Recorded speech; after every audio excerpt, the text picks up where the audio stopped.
just done my 4th year. Okay, and yeah, so I'm going to run through ECGs and focus on arrhythmias. I'm not really, well, I'm obviously not an expert on it. I'm just maybe, I don't know what year you guys are in, maybe just a couple of years above, or maybe the same year, but this is just a method that's worked for me and that I've sort of figured out along the way. So yeah, let's go through it. If any questions, just pop it in, try and make it sort of interactive if possible. Cool. Okay, so what I'm going to go through, the structure of it is ECG reading. So the method that you should go through, the OSCE proof method of reading ECG, and we'll touch on ALS and arrhythmias as well.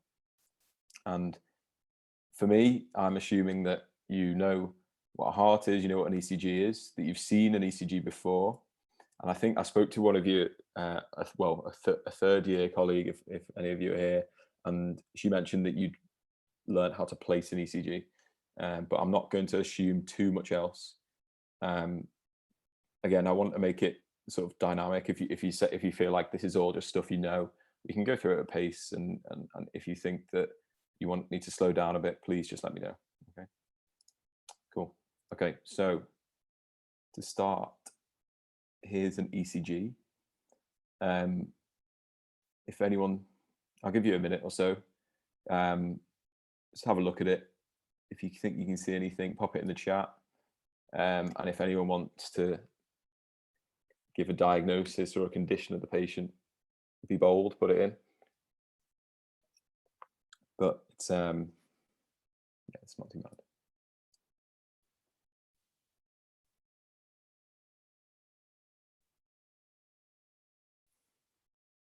And the trick is, it's the first one. And whenever you're doing an ECG thing, whether it's a lesson or a quiz, the first one is always normal. Okay, so this is normal. And you know, by far the most ECGs that we'll ever see in our medical career will be normal.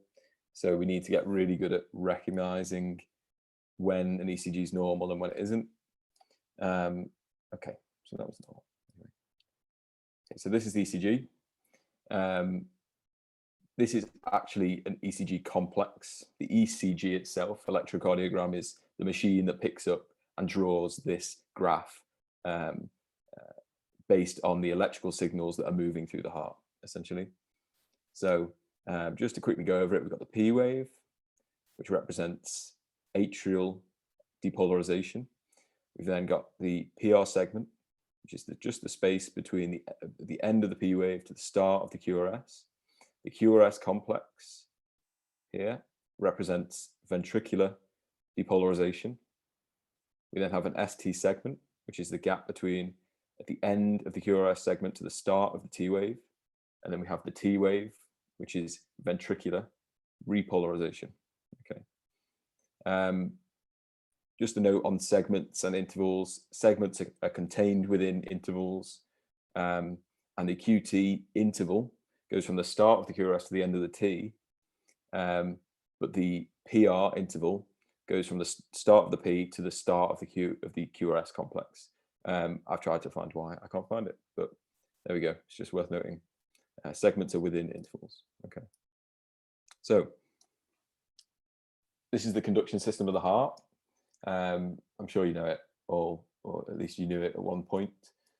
Just to quickly refresh, the signal is generated in the SA node and moves through the atria, where it then ends up at the AV node, okay, where there is essentially a slight delay.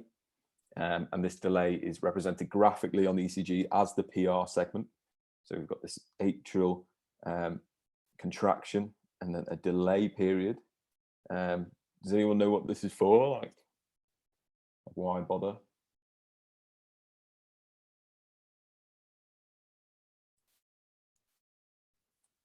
Okay, so it's essentially, it's to allow ventricular filling, so that when the signal eventually gets to the ventricles, it can transmit efficiently and blood and cardiac output is maximized, essentially, because if the ventricles contract straight away, you're not going to get a very good output.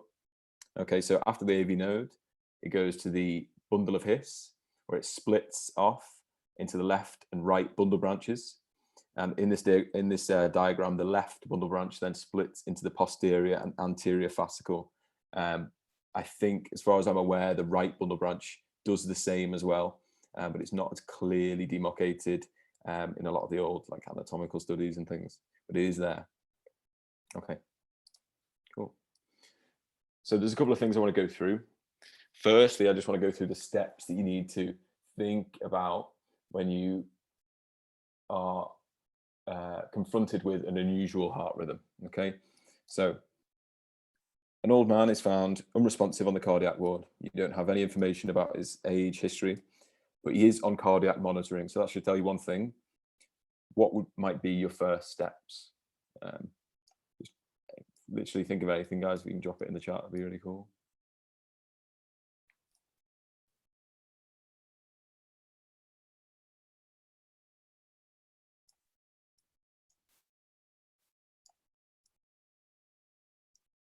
Okay, so there we go. Yeah, Janie. So ABCD assessment, always the first thing you're thinking of. That's a good answer. So ABCDE. Now, you do this, which is going to allow you to think about his airways, breathing, his circulation, and you notice that he's got no pulse and he's breathing irregularly. Okay, what might you have a think about now? So this man is essentially unresponsive. He's got no pulse and funny breathing.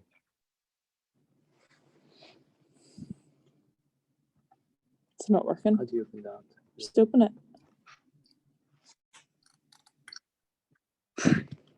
Just leave it from. Okay, so at this point, you might want to have a think about starting the pathway, a BLS pathway or an ALS pathway. Since you're on a cardiac ward, you can start an advanced life support pathway. So this is going to include asking for help. We'll move on to exactly what this is soon. Essentially, what I want you to think about here is you're confronted with a rhythm. You can either think about this patient in three ways. They can be grouped into one of three groups. They're either unresponsive and they need your help right now. They need the ALS pathway. They are responsive, but they're not in a good clinical situation. And we'll get to how you deal with that later. Or they're responsive and they're actually clinically stable. And you can introduce a bit of a slower management. This patient, he's unresponsive, he has no pulse, and he's breathing irregularly. So we need to start the ALS pathway. This is going to mean asking for help. Someone needs to jump on the chest. A defibrillator needs to be set up. And it will essentially tell you whether this is a shockable or a non-shockable rhythm. Okay, so first of all, the rhythm, as you might have just seen, is ventricular fibrillation. So it is an irregular RR intervals of a broad complex tachycardia. So this has to be ventricular fibrillation, okay? So it's complete quivering of the ventricles, no unifying contraction at all, complete dysregulation. Obviously, cardiac output completely drops when this happens. Causes include coronary artery disease, and I've put in brackets both way around, just because I want you to think about if you have coronary artery disease, it can cause ventricular fibrillation, and equally, if you have severe ventricular fibrillation, you're not going to get the output to perfuse your own heart. So it can happen both way around.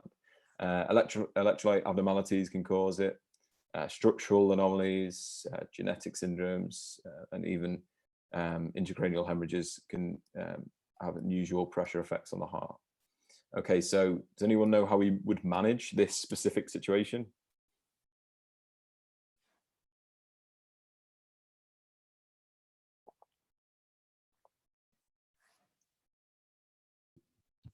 Does it in shock or not?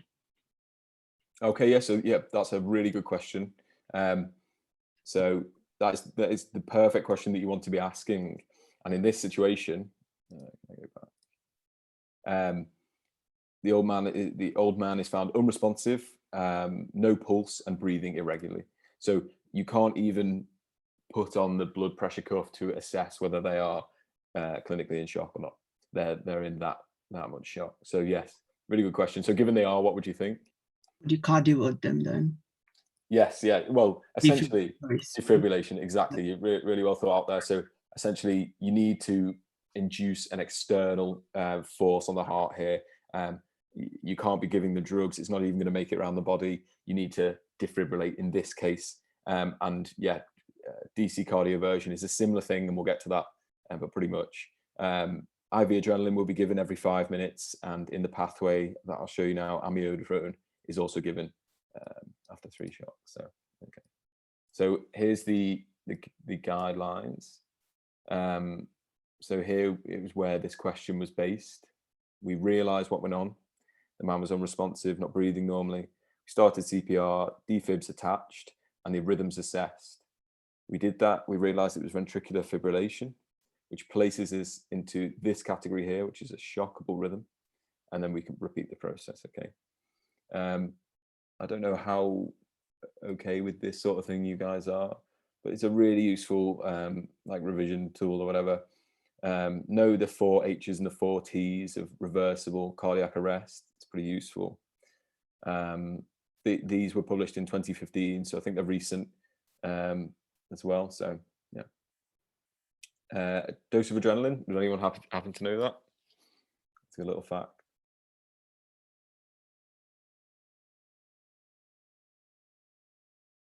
Okay, so it's 1 milligram IV of adrenaline, and you can repeat this every 5 minutes. The dose of amiodarone is 300. What about the ratio of chest compressions in an adult?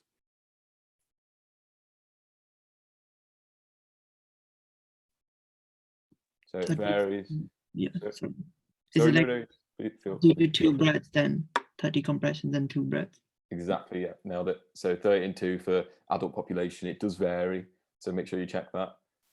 Don't check it in the moment. Remember, 30 and 2 is a good bet. And target saturation of oxygen after successful resuscitation.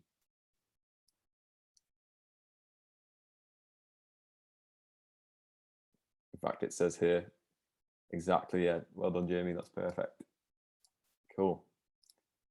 So, just to go over this quickly again, ABCDE will reveal to you whether this patient is unresponsive or responsive. If they're unresponsive, you need to figure out if they have signs of shock, they've got adverse signs or not. If they're unresponsive, sorry, and then you get their monitor up and it shows a rhythm, it'll either be shockable or non-shockable. The shockable rhythms are VF and pulseless VT. The non-shockable rhythms are PEA and asystole. But if they were responsive, but you're still concerned about them, and I think someone in here mentioned you'd be looking out for signs of shock, which is essentially these adverse signs. So they're responsive, so you'd be worried about adverse signs, and this will determine management. These signs are, if I put them here, so yeah, systolic blood pressure below 90, any ischemic sounding chest pain, heart failure. So this might present as sort of peripheral edema or pulmonary edema more seriously, and syncope. So these signs will determine your management in a responsive but clinically unwell patient, where you might think that DC cardioversion, as was mentioned before, is a better option than giving a drug to try and cardiovert the heart. Okay, so just have a look at this strip. It's quite unusual looking. Anyone have an idea what that might be?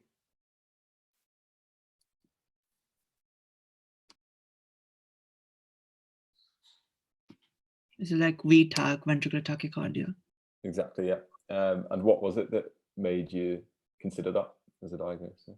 Is it like broad QRS, which is regular? I mean, it's the same morphology all around as well. So yeah, amazing. Yeah. So it's essentially the RR intervals are pretty regular. It's broad complex, as you mentioned, and exactly the really interesting point that you mentioned there is the morphology is the same. It's monomorphic ventricular tachycardia. So yeah, really well done there. Would you know the most common cause of it? I don't know, maybe MI could cause it. I'm not sure. Unreal. You got it. Management, again, we're going to split our patient groups into this same sort of this triple categorization. So they are no pulse or unresponsive. You know, this patient's really unwell. We take them down the ALS pathway. If they're responsive, you need to, and pulse is present, breathing, you need to then check for adverse signs, which are signs of shock, chest pain, syncope. You then manage them with DC cardioversion, which isn't the same as defibrillation.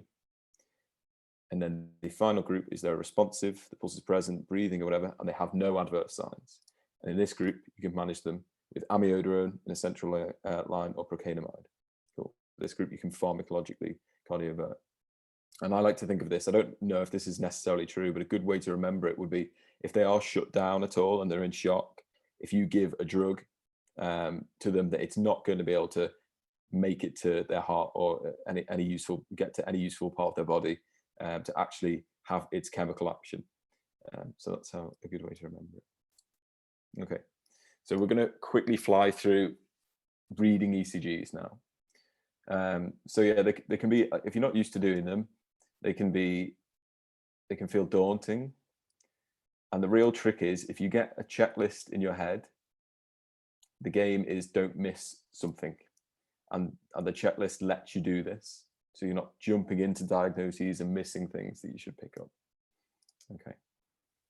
So the ECG is split into leads generally. So it's in 12 leads. And the leads themselves, despite the name, they're not the wire with the electrode that you put onto the person to take the ECG. The lead is actually the line that is drawn between two electrodes. So let's take lead 2 here. Essentially what this will be, there'll be an electrode down here, an electrode up here, and the lead is the line between them. And the two electrodes work together to figure out where the flow of electrical charge is going. So if you have, you know, -3 flow in this electrode, as in it's feeling electrical charge move away from it, and this is getting positive 3 flow in this direction, and the directions are exactly opposite, the two electrodes work together to determine the exact amplitude of the electrical discharge on that specific line, on that axis, on that lead. Okay, and then the idea of axis then comes up naturally, and this is the sort of averaged out direction of electrical flow through the heart. Normal is said to be between AVL and lead 3, which is around -30 to +120. And if you can imagine, this is generally the direction that electricity goes through the heart in. This can be skewed left, and this is known as left axis deviation, and skewed right, and that's right axis deviation in various conditions. But if you just imagine the direction of electrical discharge through the heart is incorrect for whatever reason, maybe the ventricular wall is built up on the left-hand side because the patient's had long-term hypertension or whatever, it really just means the direction of electricity is off. Okay.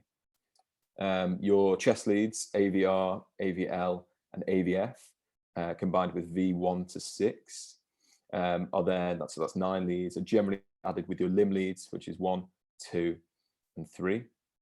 And V, and that's your standard 12 lead ECG.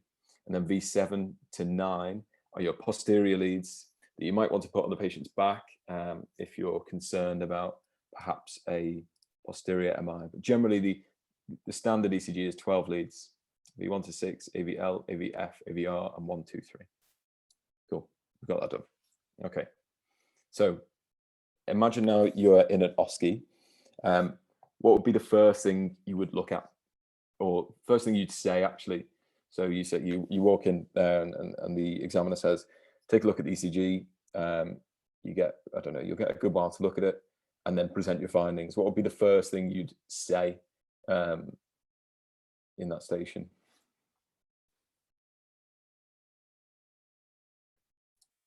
And I've now lost the chat. Exactly, there we go. So yeah, patient details, thanks JD. And what, yeah, maybe perfect, maybe a bit of history, maybe an indication for the ECG. So yeah, talk through details, maybe include a hospital number. And then one thing that I always tend to do is I say, oh, you know, it'd be nice to know ECG findings, say that you'd compare this with previous ECGs the patient's had. Exactly. And then there is one other check that you might do before moving further with reading the ECG. Do you check the paper number speed as well? Exactly, yes. Yeah, the calibration, unreal.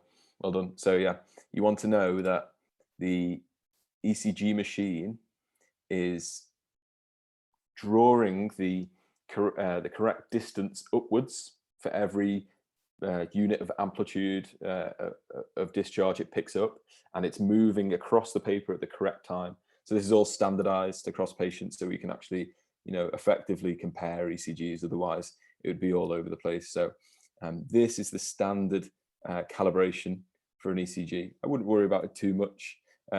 Just know it's there, know it's important. This is what it should look like at the start of each ECG. If I go back, you can just see that here through the 4 pixels I've offered you there. You can see that. Okay, cool. So yeah, this should appear on all the leads. If there are some tricky ECGs, cardiologists or emergency physicians might change the calibration of the ECG. We don't need to worry about it. Just know it's right. Okay, so we touched on axis, but how would you actually pick up whether a patient is in left or right axis deviation? So there is a sort of an old and useful way of doing it, which requires much less thinking, and it's often what I fall back on because I can't remember specifics and things, which is essentially in right axis deviation, lead 1 and 3 are returning, as in they're pointed towards each other, as in lead 1 is negative and lead 3 is positive. And this leads to lead 3 being the most positive of lead 1, lead 2, and lead 3. And if these 2 things are both true, essentially you can assume it's right axis deviation, and then you don't have to whip out the trigonometry to actually figure it out. Again, left axis deviation, lead 1 and lead 3 are leaving, L for leaving, left axis deviation. And in this case, AVL will be the most positive. If you think here, if you've got left axis deviation, looking at this drawing of the axis, AVL will be the most positive because it has the generalized axis has to be left of this line. And it's very unlikely to be the most positive in AVR. So AVL will be the most positive, and lead 1 and lead 3 will be leaving, facing away from each other. As in 1 will be positive, 3 will be very negative. The signal will be moving in this direction. Okay, but again, axis, I put it in here, it's pretty minor. Just know when it's really bad, essentially. Okay, here we go. The next 2 things to think about are rate and rhythm. And in every sort of guide I've seen, they always do rate first, but I don't understand that. I feel like it should be rhythm. So we look at the rhythm of the heart, and what are we actually asking ourselves when we're looking at rhythm? You know, how would you go about checking the rhythm of the heart?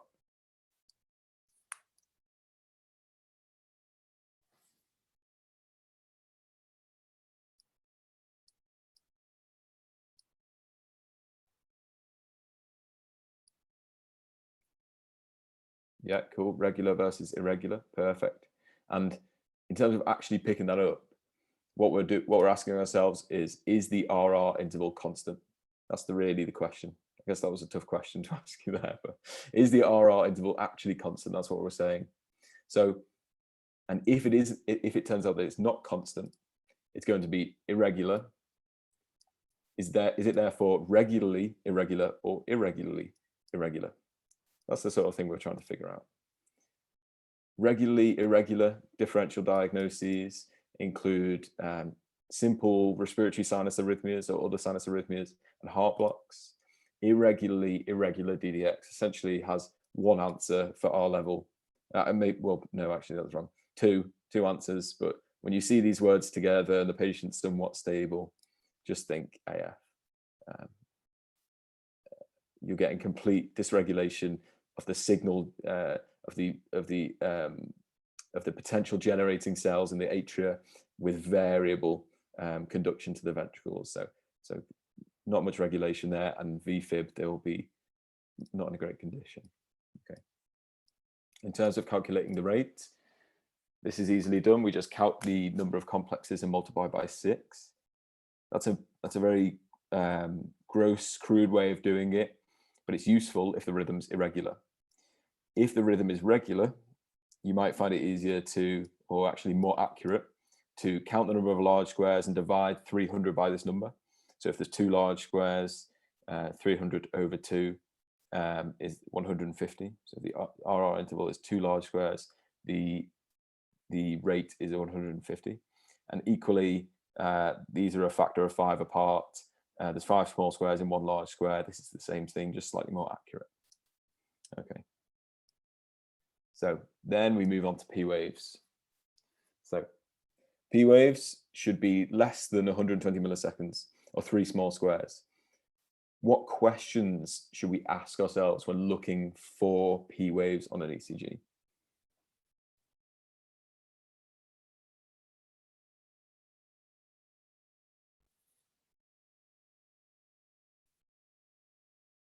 Yeah, that's the one, JD. Yeah, so we're looking for, are they present at all? And are they always followed by QRS? That's really good thinking. So we're considering, can we see P waves? If we can see them, are they followed consistently by QRS complex? Maybe have a start to think about the gap between them 2 signals. And also, if you really want to get into it, you can start looking at the size of the P waves, whether they are the morphology of them, whether they're kind of a singular hump, whether they're split up into 2 levels, essentially, whether they go up, then down, then up again, or maybe if they're just not there at all, as we said. So are they there at all? Morphology and the ratio to QRS. Perfect. QRS. Okay. So for example, when looking at morphology, we have a look at this P wave here. This is a peaked P wave. This is a very large P wave. Hope you can sort of appreciate that. P, QRS, and there's this T wave. It's much bigger than the T wave. It's very peaked.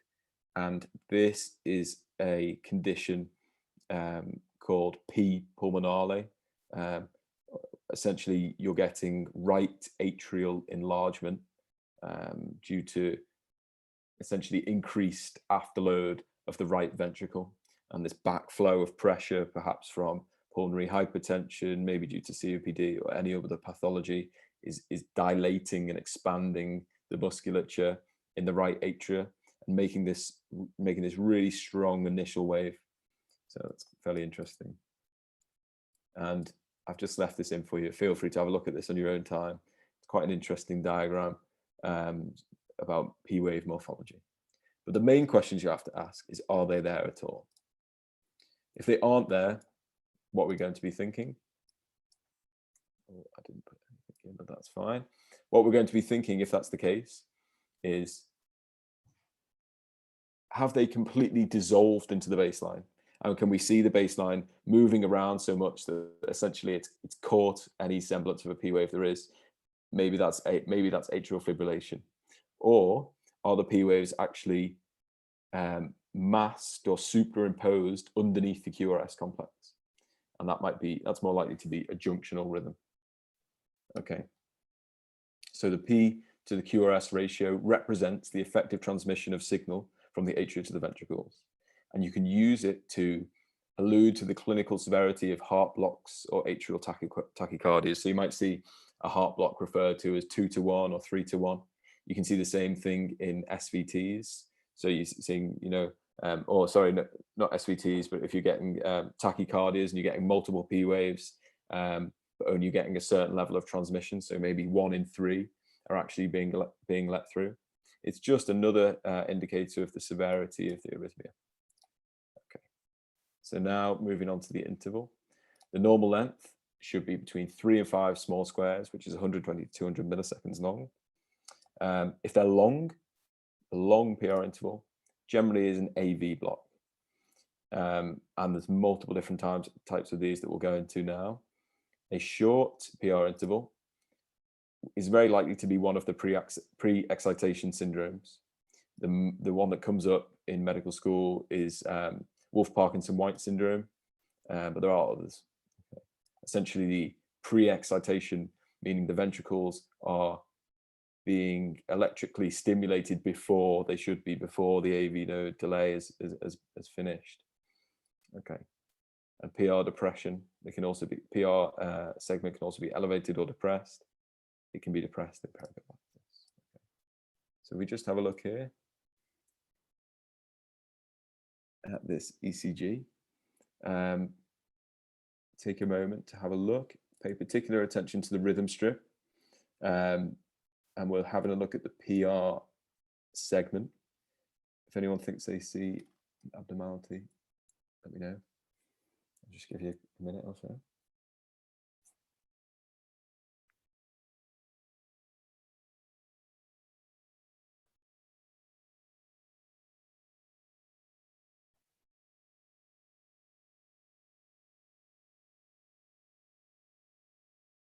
And I'll just start to talk through it. So sorry about that. Well, there's the answer anyway. Wikimax, okay. Cool.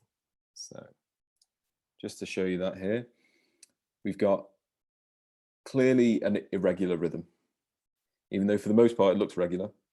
We seem to then miss a QRS complex or a ventricular depolarization event every so often.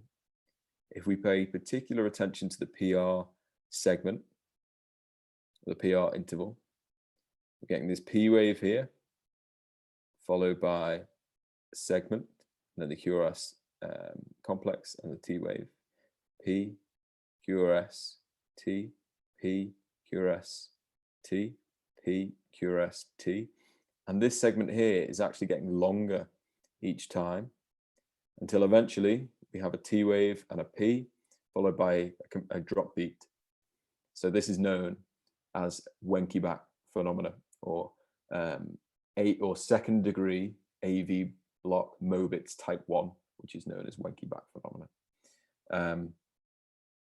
It's not particularly dangerous unless they're sort of syncopic or pre-syncopic. It can be a normal phenomena. It can happen in older guys. It can happen when you're sleeping. It can happen very transiently. Essentially, it's just the AV node getting a tiny bit of rest when it needs it, essentially. Okay. Just thinking about heart blocks, just to conceptualize them for you.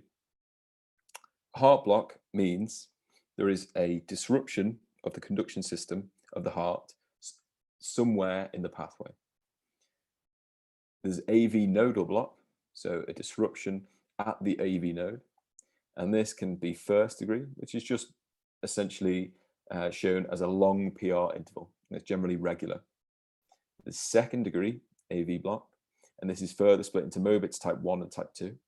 Type 1 we've just seen, and this is Wenckebach phenomena, essentially a progressively increasing PR interval until failure of conduction to ventricles.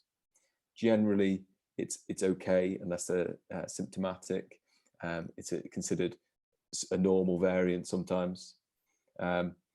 It's much better than having Mobitz type 2, which is PR is constant. It might be prolonged, it might not be, but essentially you're having a transient failure of conduction to the ventricles. And this is where you might see it written 2-to-1 or 3-to-1. And this specific arrhythmia, Mobitz type 2 or Hay block, is a risk to patients who are in it because we are concerned about them going into asystole. So this can rapidly deteriorate into asystole. This needs to be acted on if this is seen. Okay, and then third degree heart block, which is a complete dissociation of atria and the ventricles. The P waves are going possibly regularly, probably regularly. The QRS complexes are also going regularly, and they might even be narrow complex. They might even be narrow, but there is a complete dissociation, and you really need to maybe get a pencil ruler out and really figure out if there's an association there or not. Okay. Other types of heart blocks include bundle branch blocks and fascicular blocks, and these are downstream of the AV node in the ventricular conduction system. And these produce other interesting patterns that we haven't had time to go into today, unfortunately. Okay. So which Mobitz type would you rather have? well, we've spoken about this, you'd rather have type 1. It can be normal. Type 2 is at risk of deterioration to asystole. Just put in a slide here about management of heart blocks. Essentially, it's better to understand the principle, which is if they're okay, leave them probably. They need to be followed up clearly. If they're symptomatic, they might need pacing. Second and third degree, so second degree Mobitz 2 is always abnormal and they need to be paced. So they need to have a pacemaker inserted. And the way they'll do this, they'll actually ablate the normal conduction pathway. So completely remove any possibility for atrial ventricular conduction and then insert their own, the cardiologist will insert a pacemaker that essentially does that for them. So they don't, so their conduction system doesn't need to worry about it. Third degree, you might give atropine or pacing. And just for anyone that's interested here, the reason I say it might be narrow, you might think that if it's generated in the ventricle, the QRS would be broad. However, if it happens, if the signal is generated right at the top of the ventricle, just under the junction, it may seem pretty narrow. It's actually it really is a spectrum there. It might just be tending towards a narrow QRS the higher up you go. So it may seem narrow even though it's being generated in the ventricle. Okay, just a quick note on bradycardia, as I realized it was missing from my ECG slides and wanted to just to have this here for anyone that is interested and wants to know it. Generally, the assessment is you need to check for adverse signs, as we've mentioned, are they shut down? And are they at risk of asystole? And you are at risk of asystole if you have complete heart block, that's in third degree, with a broad complex QRS. So maybe the escape rhythm is being generated from quite far down, quite downstream in the ventricular conduction system. If you've had recent asystole, Mobitz type 2, as we've discussed, or if you're having ventricular pauses that are longer than 3 seconds, this entire group you need to treat as at risk of asystole and treat them quickly. Okay. So this is a tough one, but I threw it in just for a bit of interest, just to talk through it quickly. We're still talking about the PR segment. And in this particular patient, the PR segment is actually shortened. And we said that this might be a pre-excitation rhythm. The next thing I want you to just have a look at, we'll find a good example of it, is have a look here in V5. So we've got a P wave here, shortened PR, there isn't much space there at all. And then we've got this, what's known as a slurred upstroke into the R wave. This slurred upstroke is known as a delta wave, and that is pathognomonic for Wolff-Parkinson-White syndrome.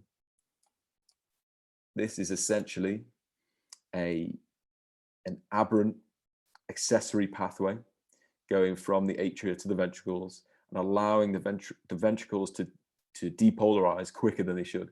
So the PR is reduced for that. There's no AV delay, and you're also getting a slurred upstroke because the depolarization of the ventricles is not continuous, is not uniform essentially. So it goes up slightly and then the rest of it goes. Okay.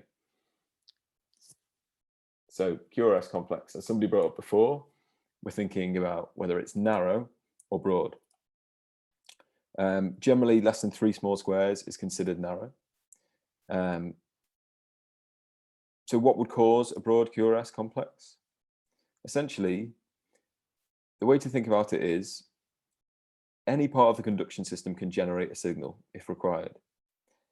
The lower down in the conduction system, the more downstream the signal is generated from, the broader it will be. Because if you think across the bottom of the ECG is time, the broader it becomes, essentially the longer time the QRS complex is happening over. And that means the very efficient conduction systems are not being utilized. So if the signal is being generated down here, it's going to take a long time to get throughout all of the ventricles. If it's being generated right up here, it very efficiently goes down the middle of the heart and goes up through the ventricles, making the most efficient contraction and the highest cardiac output. So the broader the complex, the further downstream the signal is being generated from. So it's not just this binary thing of narrow and broad, even though it's useful to think like that. It actually is a scale. It can be at any point along here that a signal can be generated from. Okay. And narrow complex is any signal that's generated from above the AV node, essentially. Cool. So just a little example of that. So here we have a ECG that's clearly going a little bit quick. If we use our method from before, we've got two small squares, 2 large squares, sorry. 300 divided by 2 is 150. This patient's about 150 beats per minute, which is a slight tachycardia. Actually, it's quite a severe tachycardia. If we then look for P waves, I don't know about you guys, but I can't see any there. And then we have to ask ourselves, why are there no P waves? Have they been dissolved into the baseline? Doesn't really look like that. The baseline's pretty okay. It's pretty stable. Therefore, it's a good thing to think maybe that it's actually hidden by this QRS. So maybe the P wave and the QRS, or the atrial contraction and the ventricular contraction, are happening at the same time. So this is a supraventricular tachycardia. It's a regular, narrow complex tachycardia with absent P waves. And if you think this, essentially what's happening there is the signals being generated from this junction, the junction between the atria and the ventricles, and the signals shooting upwards to contract the atria and downwards to contract the ventricles. So it's all happening at the same time. It completely superimposes the P wave. You completely missed it. But we got the diagnosis, and that's what it's about. Okay. ST segment. This is this region here. It's an area of sort of normal isoelectric amplitude in between the QRS complex and the T wave. This is, everyone knows about ST segment elevation. It's how we clinically separate, heart attacks, and it determines management of things. But they can be elevated or depressed, and this is generally by 2 millimeters in the chest leads or 1 millimeter in the limb leads. So as we've said, causes of elevation, this is an ST elevation MI. Causes of depression can be caused by all sorts of things. Think of it mostly as ischemia, but sort of non-transmural ischemia, so ischemia to only part of the endocardium. Okay, vascular territories, we can't go through these now, but just know them. So this is essentially denoting the artery that is most likely causing the problem if you find ST segment changes in said leads. So V1 to V4 is most likely anterior, and so on. Okay, so I'm going to throw it back to my guy who mentioned before about the monomorphic tachycardia. If you were to take a look at this, this is also looking like a ventricular rhythm, slightly broad complex. It's going pretty fast. It doesn't look irregular. The RR intervals are pretty similar, but yeah, would you say there's something different about it? Yeah, it's not. It's polymorphic, so I'm guessing it's the SADs. Exactly, yeah. So it's polymorphic because essentially each amplitude, beat to beat, is different. That's all it means. So as we're going beat to beat, the morphology of the complexes are changing, and as you correctly pointed out, in French, this has been called torsade de poids, which is twisting of the points, because it's supposed to look like these QRS complexes are actually twisting around the isoelectric line as you go. Now this isn't good. This is not good at all. Polymorphic VT or torsade de poids is very rare to see because it very quickly deteriorates into VF. It's not a good place to be. Manage it with magnesium sulfate. I've just thrown in, I think you should go through this in your own time.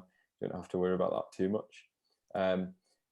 Do you know why I've then placed QT interval straight after it?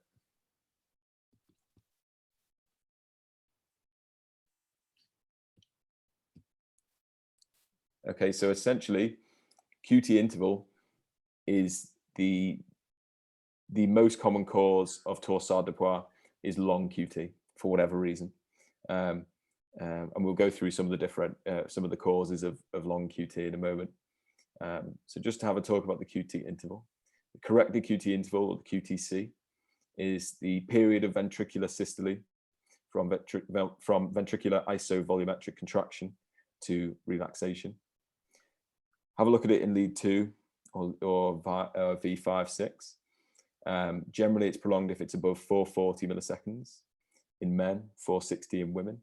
I've never really paid too much attention to the difference there, but there you go. But a useful rule of thumb is that if a normal QT is less than half of the preceding RR interval. Okay.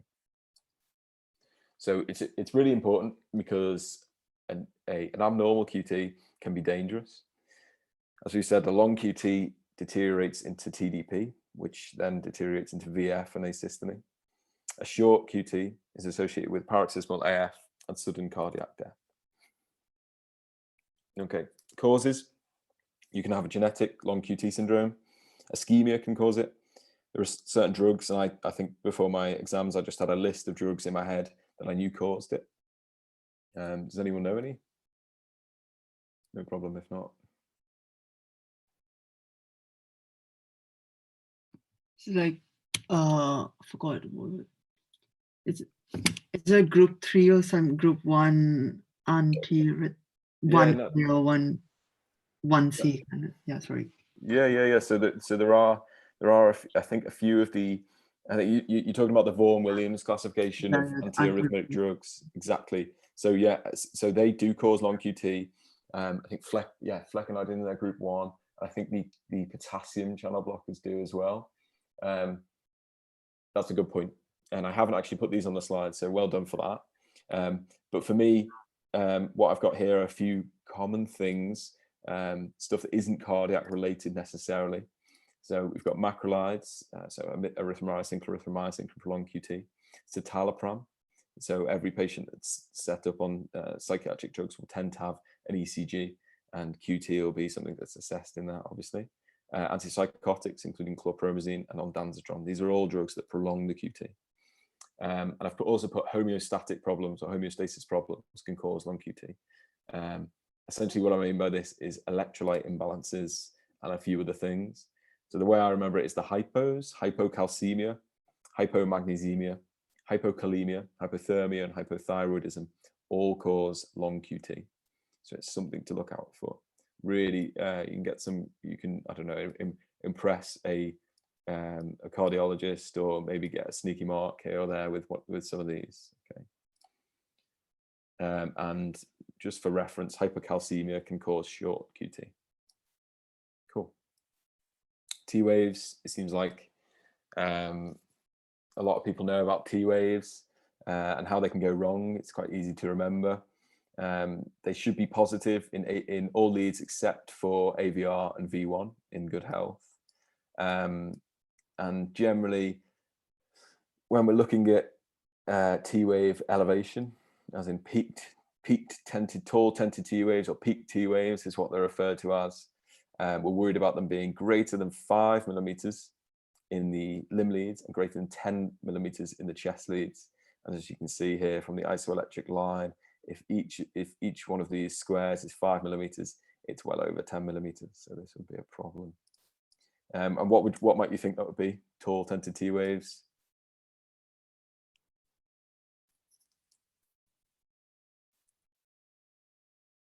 Yeah, excellent. Hypokalemia. Great shout. Cool. Just threw this in for completion, really. But U waves are this sort of small deflection immediately following a T, typically seen in hypokalemia, and best seen in these V2 and V3. But yeah, don't need to worry about them too much. Okay, now we've just got, I think, how long have we got here? We've got a bit of time, and I've put together some ECGs. I think I'm happy to talk through them. I'm happy to ask you guys if you want to have a go at them. What do we want to do? I'll start asking if you just guys have a quick look at this. So we've got a 67-year-old woman, and she's having transient palpitations, and you do a resting ECG.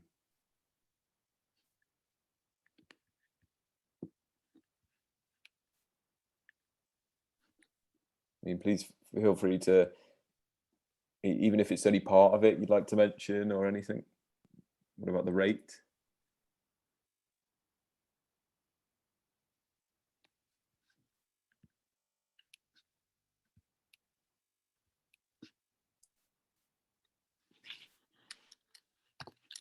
Okay, so I'll just start talking through it. Please pop something in the chat. I'll say out loud if you'd like. If you want to interrupt me, please do.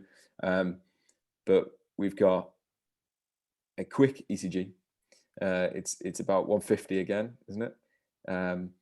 Looking at the axis, what we got here, leads 2 and 3 are pretty positive. 1 and 3 seem to be returning. So it seems to be 1 and 3. 1 is negative, 3 is positive. Is this a returning? Is this a right axis deviation? If that's true, lead 3 would be the most positive, and that does seem to be the case. So we could have a possible right axis deviation here. Looking back to the rhythm strip now, it's pretty regular. Can't see any P waves, so maybe they're dissolved, but we've got a pretty steady baseline. So maybe they're superimposed behind this QRS complex. Okay, so regular, narrow complex, tachycardia with no P waves.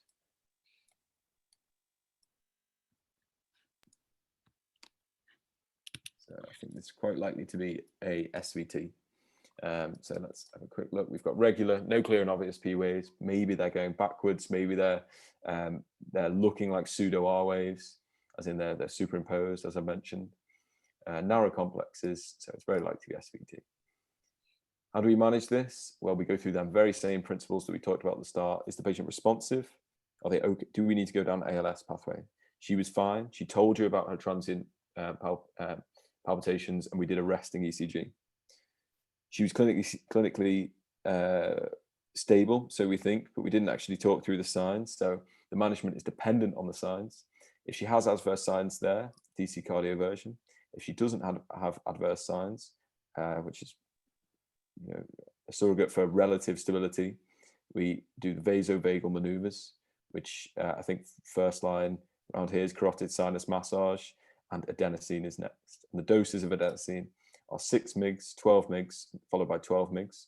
And interestingly, if they've drank coffee in less than 6 hours ago, it's not going to work. So you need to give them a lot more. Okay, everyone needs to be able to do this. It's a really important one. And I'll talk through the signs that are on it and just have it in your head for your exams, okay? So first thing you think when you look at the ECG, for me, is it looks wobbly. It doesn't look right. So they're either cold or there's something a little bit more sinister going on. So axis 2 is pretty positive, 1's positive and 3, so we've probably got a normal axis. We then go to the rate. It's hard to say actually because the rhythm's off. Rhythm is irregular, but it's actually irregularly irregular. We've got 3 good running QRS complexes here, then a big gap, and then 2 irregularly irregular. So you're already thinking, okay, is this AF? Is this VFib? We then go to look at the P waves, and actually we can't separate an individual P wave. The P wave, there aren't any P waves because, and this is what I was referring to when I've been saying they've dissolved into the baseline. They are nowhere to be seen. And what's actually happening here is the atria contracting or fibrillating at such a rate that you can't discern any solid unified P wave here. So we've got an irregularly irregular rhythm with no discernible P waves and a fluctuating baseline. They are cardinal signs for atrial fibrillation. Okay, cool. I think we're done on that. I've got some MCQs after, but we're wrapping up, and I'll give you the slides so you can go through them at your own pace. If you just set it to, use it as a slideshow rather than just flicking through it on the editor, and you won't see the answers, and you can allow yourself to practice and revise. Essentially, what you need to do here is repeat what we've done today. You can't just expect to come and do teaching and have it nailed. But guys in the chat and whoever was speaking out loud before, I appreciate that. It seems like you all know your stuff, so that was really good. Yeah, do cases as many as you can. read them regularly. You know, maybe just like a lot of time in your week or whatever, and just say, I'm going to do an ECG.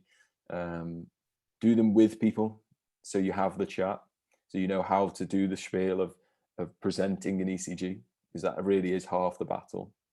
And know what's normal, and that's really for your clinical work later on when we're seeing loads and loads. We need to not panic essentially when you get given an ECG, and not worry about handing back an ECG and saying it's normal, even though we inevitably all will. Cool. Make sure you look at AF management, because I think it's a whole lecture within itself, and I couldn't go through it here. There's a lot of twists and turns of management depending on exactly what AF they have. So make sure you go. Cool. And here's a quick rundown of arrhythmias. If you know all these, know what they are and what to do about them, you'll be fine. So cool. Thank you for that. Harry. No doubt. Yeah. Yeah, thank you. Thanks for everyone that turned up as well. I think that was really helpful. So I put a Survey Monkey in the chat. If you could please just fill out the feedback, it would be really, really appreciated. When I put this on YouTube, I'll also put the link. So if any of your friends you think they might want to watch it, they can also do that. And as Harry said, he'll send me the slides and I will put them on the Dropbox. So because from last time somebody said on the feedback that they wanted the slides as well as it being on YouTube. Oh, I see. It says you can't do it. Okay, I will put a new survey on the Facebook page. Sorry about that. Thanks for letting me know, Janie. So yeah, keep an eye out on the Facebook page, and I will put it on there.